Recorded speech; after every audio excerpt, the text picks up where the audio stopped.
Hi all, welcome to Sri Arts. இன்றைக்கி நம்ம class 5ல் என்ன பார்க்க போகிறோன்னா, ஒரு பிரேஸ்லெட்க்கு எவ்வளோ ப்ரைஸ் ஃபிக்ஸ் பண்ணுறது, எப்படி ஒரு பிரேஸ்லெட்டோட ப்ரைஸ் கோட் பண்ணுறது அப்படி தான் பார்க்க போகிறோம்.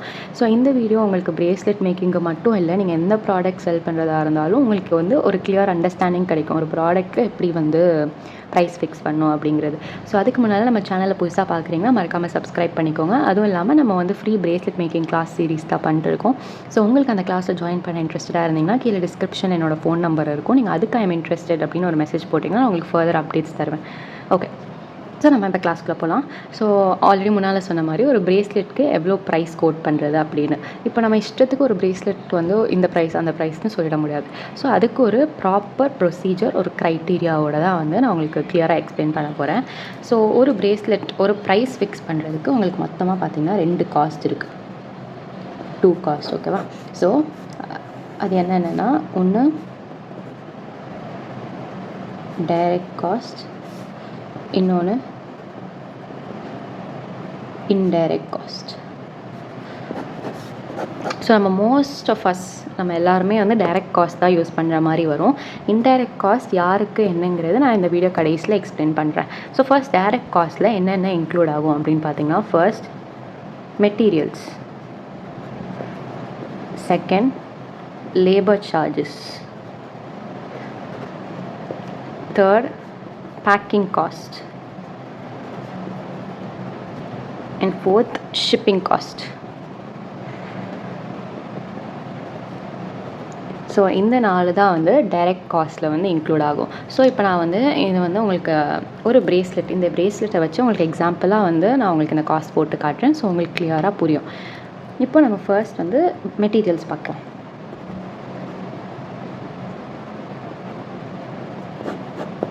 ஓகே, ஸோ நான் ஒரு அப்ராக்சிமேட் காஸ்ட் தான் போடுறேன். எல்லாருக்குமே இந்த காஸ்ட் கிடையாது. இப்போ நீங்கள் இந்த பீட்ஸை 50க்கு வாங்கியிருக்கலாம், 150க்கு வாங்கியிருக்கலாம். ஸோ நீங்கள் என்ன காஸ்ட்க்கு வாங்கியிருக்கீங்களோ அதை வச்சு தான் கேல்குலேட் பண்ண முடியும். நான் உங்களுக்கு இன்றைக்கி எக்ஸாம்பிளுக்கு ஒரு அப்ராக்சிமேட் வேல்யூ போட்டு கேல்குலேட் பண்ணி காட்டுறேன். ஓகேவா? ஸோ ஃபர்ஸ்ட் இப்போ நம்ம இந்த பிரேஸ்லெட்டில் என்னென்ன மெட்டீரியல்ஸ் யூஸ் பண்ணியிருக்கோம் அப்படின்னு பார்க்கலாம். ஸோ இந்த பிரேஸ்லெட்டில் ஃபர்ஸ்ட் நான் இதில் கிராக்கிள் பீட்ஸ் யூஸ் பண்ணியிருக்கேன்.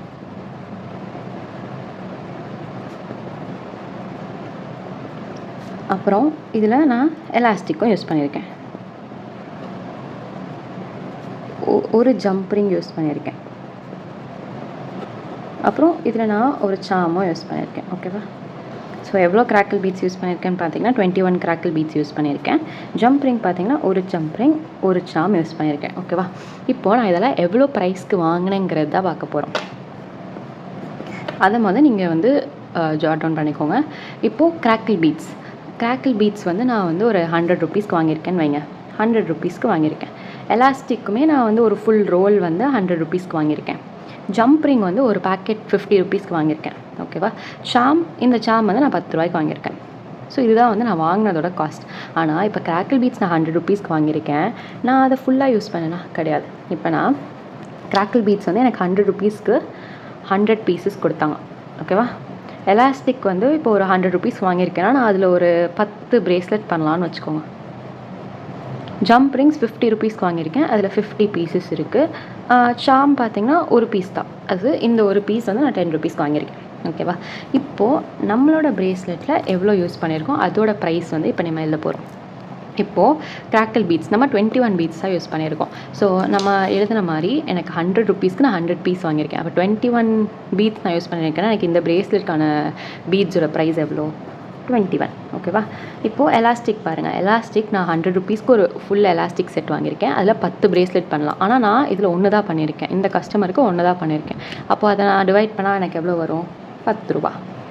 ஜம்ப்ரிங் நான் 50 பீஸ் வாங்கியிருக்கேன் 50 ரூபாய்க்கு. அப்போ ஒரு பீஸ் 1 ரூபா. நான் இதில் 1 தான் யூஸ் பண்ணியிருக்கேன், 1 ரூபா.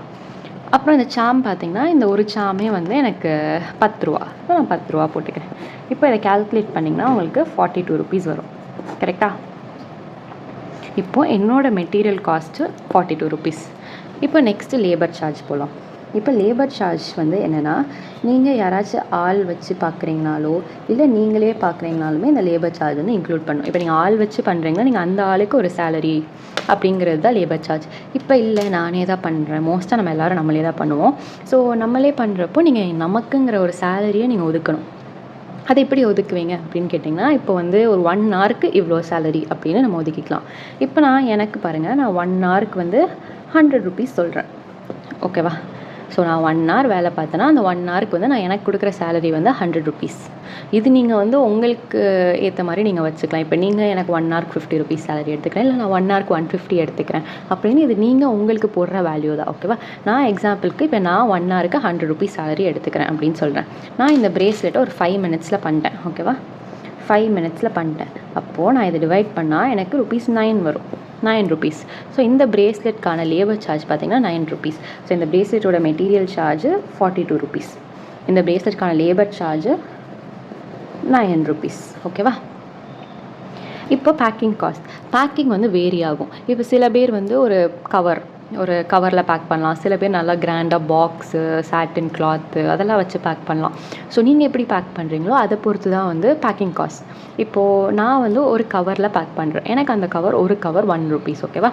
ஸோ நான் அதனால் பேக்கிங் காஸ்ட் ஒரு கவர் 1 ருபி போட்டுக்கிறேன். ஷிப்பிங் காஸ்ட் வேரி ஆகும். இப்போ ஒரு கொரியரில் போட்டால், இப்போ நான் சென்னையில் இருக்கேன், சென்னைக்குள்ளேயே நான் கொரியர் பண்ணுறேன் அப்படின்னா, இப்போது ஒரு கொரியரில் சென்னைக்குள்ளேயே நான் கொரியர் பண்ணுறதுக்கு வந்து 30 ருபீஸ் கேட்பாங்க. அதே இன்னொரு கொரியருக்கு நான் போனால் 60 ருபீஸ் கேட்பாங்க. அவுட் ஆஃப் சென்னை 45, அந்த மாதிரி ஒரு கொரியரில் டிஃபர் ஆகும். ஸோ நீங்கள் எந்த கொரியர் சூஸ் பண்ணுறீங்க, நீங்கள் எந்த ஊருக்கு போடுறீங்கிற பொறுத்து தான் உங்கள் ஷிப்பிங் காஸ்ட் வரும். ஓகேவா? ஸோ அதே மாதிரி இப்போ நீங்களே டேரெக்டாக போகிறேன், நானே டேரெக்டாக போய் கொடுக்குறேன், அப்போ நான் ஷிப்பிங் காஸ்ட் போடணுமா அப்படின்னு கேட்டிங்கன்னா, இப்போ ஃபார் எக்ஸாம்பிள் உங்கள் பக்கத்து வீடு, நீங்கள் பக்கத்து வீட்டுக்கு போய் கொடுக்குறீங்கிறப்போ நீங்கள் ஷிப்பிங் காஸ்ட் போட வேண்டிய அவசியம் இல்லை. அண்ட் செகண்டாக இப்போ நீங்கள் காலேஜ், ஆஃபீஸ், ஸ்கூல் இந்த மாதிரி நீங்கள் டெய்லி ரொட்டீனாக நீங்கள் அங்கே போவீங்க. அங்கே இருக்கிற ஒருத்தவங்களுக்கு நீங்கள் கொடுக்குறீங்கனாலுமே நீங்கள் ஷிப்பிங் சார்ஜ் போட தேவையில்லை. ஏன்னா நீங்கள் இதுக்காக போகல, நீங்கள் நார்மலாக ஸ்கூல், காலேஜ் போயிட்டு தான் இருப்பீங்க. ஸோ அங்கே போய் டெலிவர் பண்ணுறீங்க. ஸோ அந்த கேஸ்லையுமே நீங்கள் ஷிப்பிங் காஸ்ட் போட தேவையில்லை. பட் இதுக்காக நீங்கள் கிளம்பி ஒரு இடத்துக்கு போகிறீங்க. இப்போ நான் இங்கே இருக்கேன், என் ஃப்ரெண்ட் வீடு வந்து ஒரு 2 ஏரியா தள்ளி இருக்குது, நான் இதுக்காக ஷிப்பிங் பண்ண போகிறேன், நான் இதுக்காக அந்த காலேஜ் போகிறேன் அப்படிங்கிற சிச்சுவேஷனில் நீங்கள் ஷிப்பிங் காஸ்ட் போட்டுக்கலாம். அது எவ்வளோ ஆகுது? இப்போ நீங்கள் ஆட்டோவில் போனீங்கன்னா ஆட்டோ சார்ஜ், இல்லைனா டன்சோ சார்ஜ், இல்லை நீங்கள் வந்து உங்கள் ஓன் வெஹிக்கிளில் போகிறீங்கன்னா நீங்கள் அதுக்கான சார்ஜ் என்னவோ அதை தான் வந்து ஷிப்பிங் காஸ்ட்டாக போட்டுக்கலாம். ஓகேவா? ஸோ இது இப்போ நான் வந்து இன்டைரக்ட் காஸ்ட் சொல்கிறேன். இன்டைரக்ட் காஸ்ட் யாருக்குன்னா, ஸ்டால்ஸ் போடுறவங்களுக்கு, இல்லை ஃபங்க்ஷன்ஸில் வந்து செல் பண்ணுறவங்களுக்கு, எக்ஸிபிஷனில் செல் பண்ணுறவங்களுக்கு, இந்த மாதிரி பண்ணுறவங்களுக்கு தான் வந்து இன்டைரக்ட் காஸ்ட் யூஸ் ஆகும். ஓகேவா? ஸோ இப்போது நான் ஸ்டால்ஸை வச்சு எக்ஸாம்பிள் சொல்கிறேன். நிறையா ஸ்டால்ஸ் ஆட் தான் வருது இப்போது.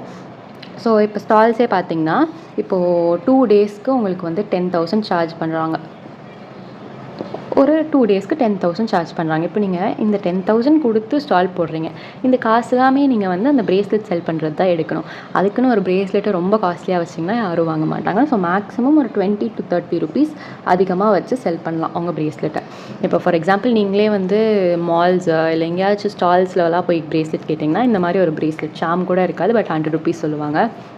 பிகாஸ் அவங்க அந்த ஸ்டாலுக்கான ப்ரைஸையும் சேர்த்து தான் போடுவாங்க. ஓகேவா? ஸோ இந்த மாதிரி வைக்கிறவங்களுக்கு தான் இந்த இன்டைரக்ட் காஸ்ட்டுங்கிறது, இந்த அடிஷன், இந்த எக்ஸ்ட்ரா போட்டு வைக்கிறவங்களுக்கு தான் வந்து இன்டைரக்ட் காஸ்ட் யூஸ் ஆகும். ஓகேவா? ஸோ இப்போ நம்ம பார்த்ததில் material charge 42, labour charge 9, packing cost 1. ஓகேவா?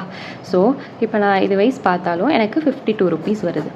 இப்போது நான் ஒரு ப்ராஃபிட் மார்ஜின் வைக்கணும்.